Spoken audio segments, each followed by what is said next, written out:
Olá pessoal, eu sou o Fernando Rocha e esse é o nosso, na medida do possível ou quase, um não manual sobre a vida saudável. Não manual porque a gente felizmente não tem manual.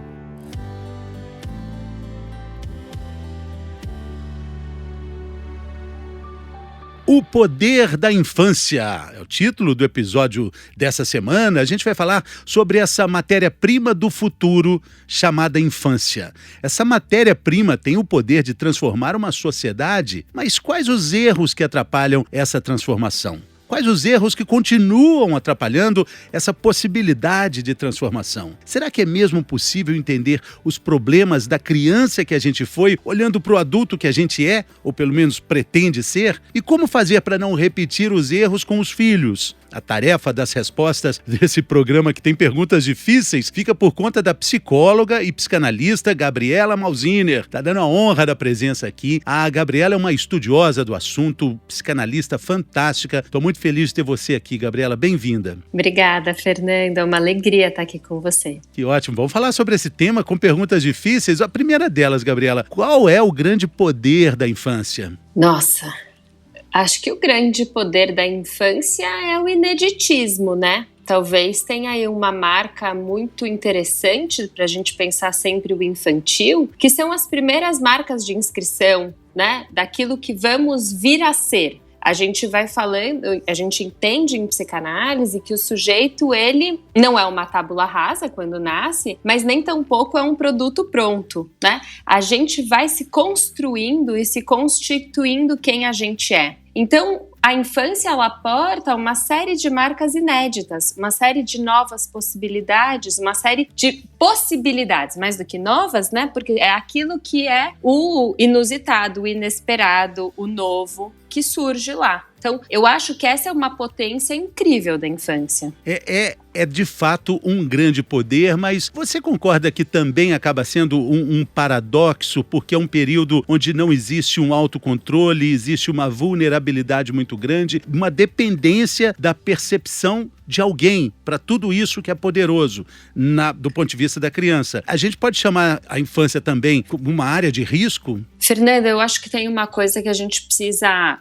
esclarecer aí aos ouvintes, né, e pôr em palavras sempre que a gente vai falar sobre a infância, é que a gente se constitui como sujeito humano a partir da relação com o outro humano. Então, não existe esse lugar nem mágico, nem horripilante da infância. Existe um lugar que é construído na relação com o outro, adulto, responsável, competente, capaz, que está na nossa vida como elemento fundamental para a gente vir a ser.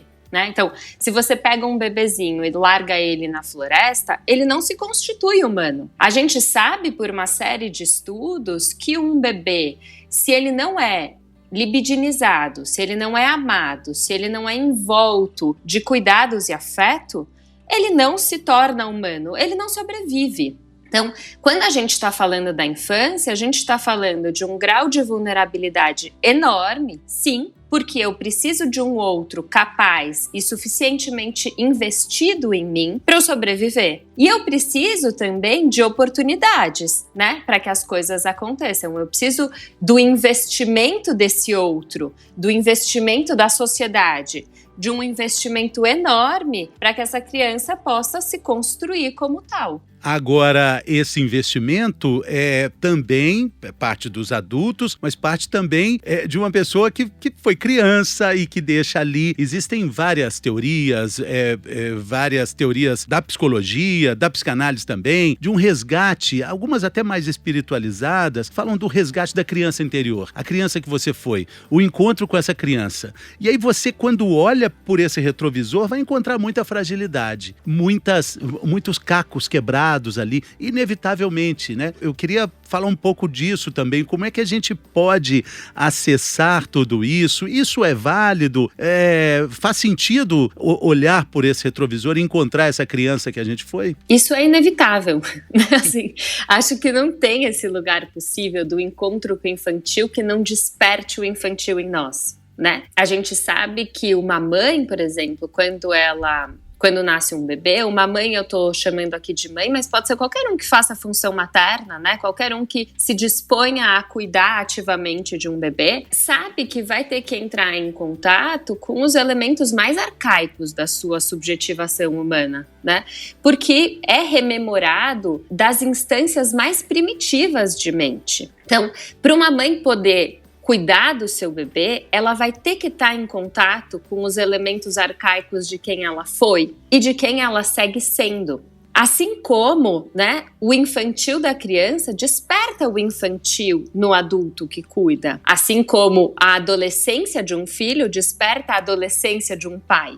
Né? A gente está o tempo todo nessa conversa porque o infantil permanece em todos nós. Não existe um momento em que a gente fala, pronto, agora acabou, agora eu virei adulto e é só adulto. Não, o psiquismo humano, eu brinco que ele é meio débil, né? Porque ele fica voltando, ele está o tempo todo nessa conversa entre aquilo que se foi e aquilo que se é.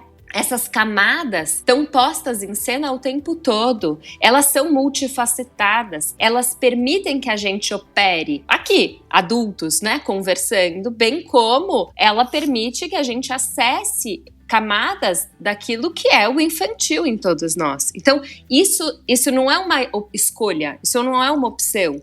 Isso está posto. É impossível se relacionar dentro de nós mesmos se a gente não puder olhar para as dimensões infantis que a gente porta. Interessante isso, você dizer que isso é algo que está posto. E logo no título, né, do nosso podcast já existe uma informação que é na medida do possível quase um não manual sobre a vida, porque a gente realmente não tem manual. A gente tem a vivência. E quando a gente fala sobre essa educação, eu sou pai, eu sou pai de 3, uma criança e dois quase adultos, né? Já adultos. E olho e vejo erros assim que são cometidos mesmo por falta de conhecimento, até por falta desse manual que a gente busca, porque eu olho e falo, puxa, eu apanhei demais. Eu apanhei demais nos anos 70 ali, eu tomava chinelada, já apanhei de cinto, de correia, mas quando eu olho para a infância do que teria sido a infância dos meus pais, eles sofreram muito também. Eles fizeram o que foi possível, eles entregaram tudo. E mesmo assim eu olho para trás e vejo como foi difícil a vida ali. E aí vejo com meus filhos, eu tento fazer o melhor, mas eu tenho certeza que os filhos vão olhar para o retrovisor e vão pensar, puxa, meu pai errou pra caramba, mas ele fez o que foi possível. É sempre assim? Vamos caminhar sempre assim? Nunca esse elo vai se romper? Acho que não, né? É assim que as novas gerações sucedem às antigas e as coisas vão caminhando. Acho que não tem um lugar nas relações humanas que venha com manual.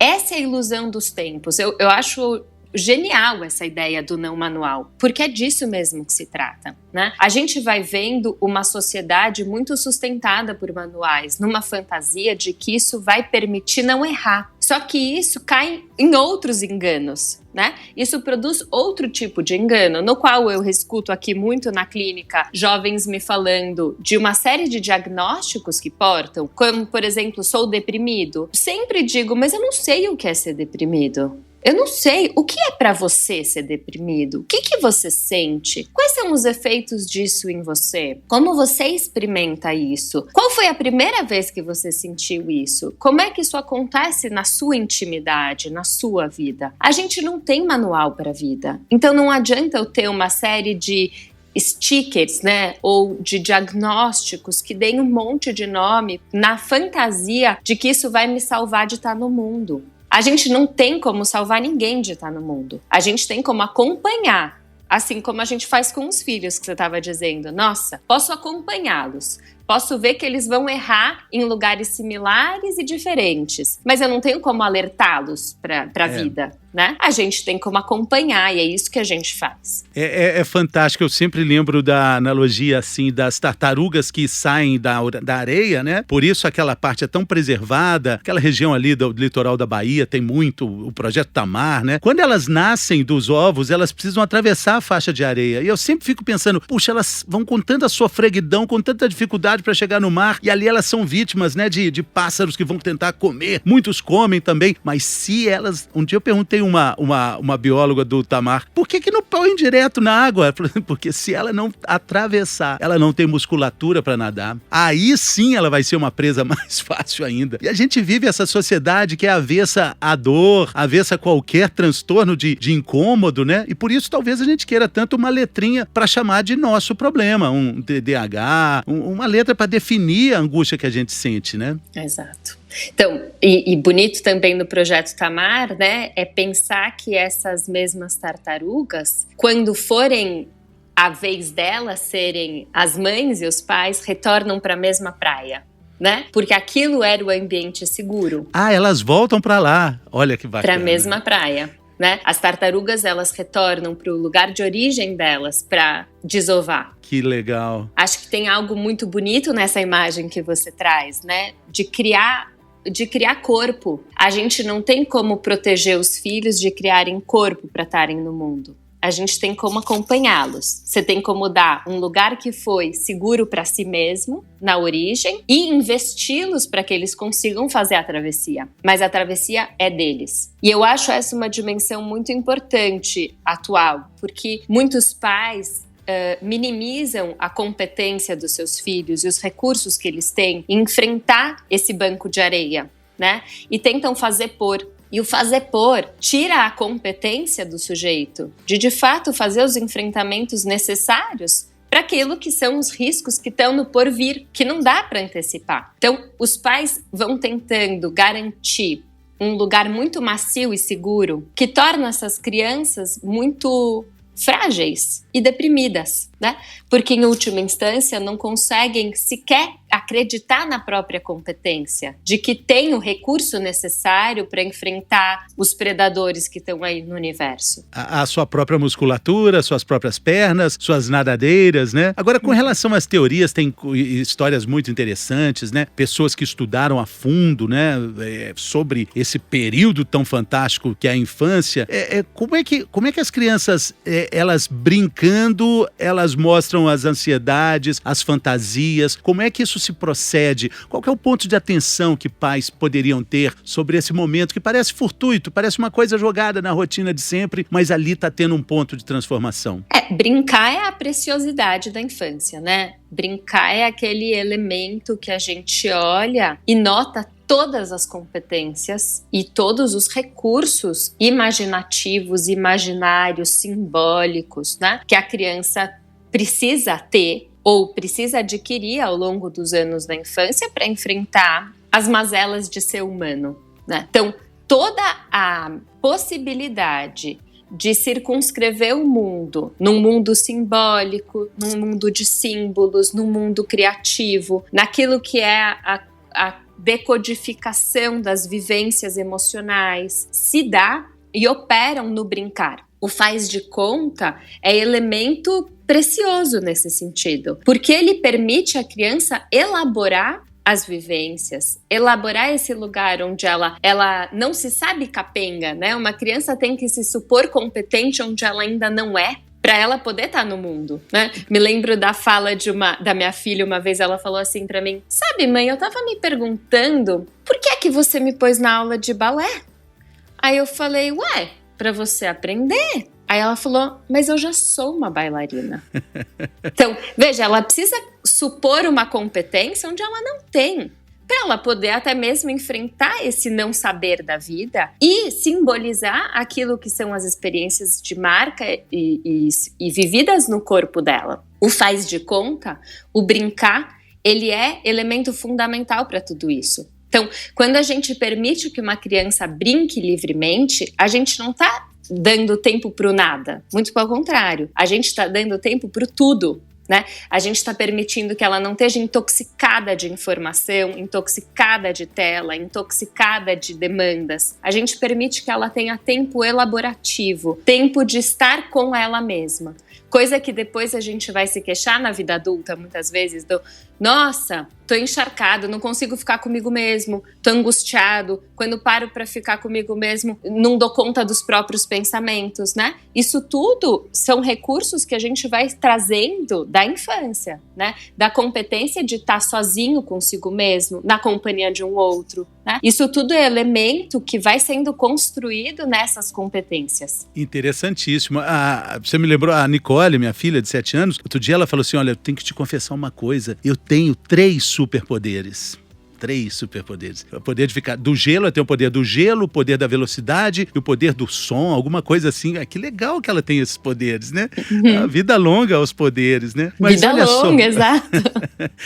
Gabriela, a gente falou aqui, né, que a criança é uma matéria-prima do futuro. De certa forma, a infância tem o poder de transformar uma sociedade.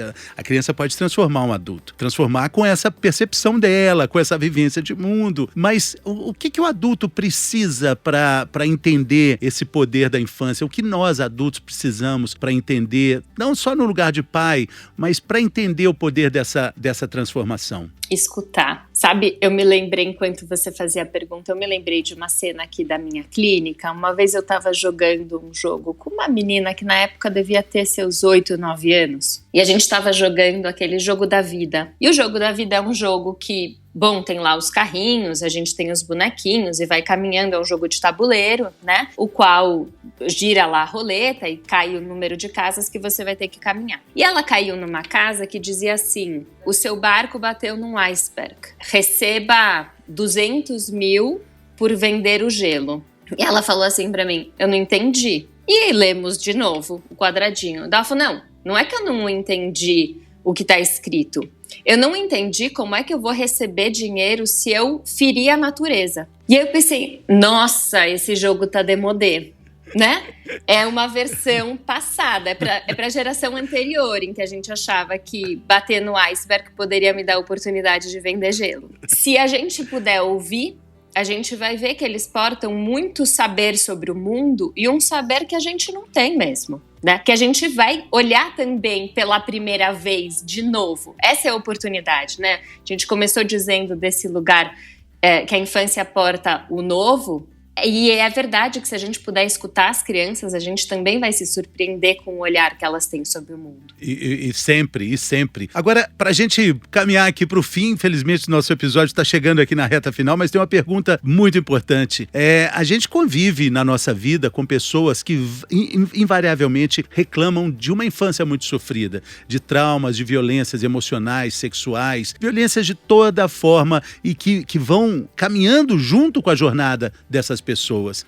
O que dizer para essas questões? O que a gente pode fazer com o que a vida nos fez? Essa foi difícil, né, Gabriela? Essa é a melhor pergunta. Essa é a pergunta de fim de análise, não de fim de podcast. Veja, acho que essa é a pergunta fundamental. É a isso que serve o espaço de reflexão de uma análise, né? A saúde mental não é não ter mazelas. Saúde mental é o melhor que pode se fazer com as mazelas que se tem. Então, a gente não vai salvar ninguém das mazelas da vida, mas a gente vai poder pensar o que é que a gente faz com esse lugar de mal-estar que está posto para cada um de nós nos seus lugares específicos, né? Então, poder se haver com esses elementos, estar curioso consigo mesmo. Se for um lugar de muito sofrimento, poder contar com ajuda especializada, né, para poder trabalhar esses elementos, é fundamental para não produzir repetição, porque a gente repete o lugar de dor. E talvez essa seja a maior tragédia, né? É repetir o lugar daquele que a gente quer escapar, né? Repetir o lugar que a gente tenta evitar. Então, se esse é um lugar de dor e tá difícil sair desse lugar de repetição, procure ajuda. É muito importante. Muito bem. Guimarães Rosa dizia, né? Quem muito se evita, se convive. Se fica evitando, falando, você acaba convivendo, né? Quando você olha para o abismo também te olha, né? Enfim, tem várias definições para isso, né? Gabriela, muitíssimo obrigado. Foi uma conversa fantástica. Queria que você deixasse aí uma pista para as pessoas te acharem. Você tem uma clínica que tem um trabalho muito bacana também. Fale aí seus arrobas, seus endereços da internet. Puxa, eu não sou muito tecnológica nesse sentido. Não me acharão no Instagram. Né? Não, mas a clínica sim. Mas a clínica sim, né? Eu posso... o contato do MNA, né? Tem o telefone, tem o site, MNA. E tem o Instagram também do MNA? Tem o Instagram do MNA, né? Isso dá para achar. Talvez esse seja um caminho, né? Mas enfim. É Clínica MENIA, MENIA. MENIA, exato. Gabriela, muito obrigado. Sucesso para você. Valeu. Obrigada, Fernando. Uma alegria poder falar um pouquinho sobre esses temas com você. Isso aí. Valeu, pessoal. Muito obrigado também pela sua companhia. A gente fica por aqui, mas também volta por aqui na semana que vem. Valeu. Saúde.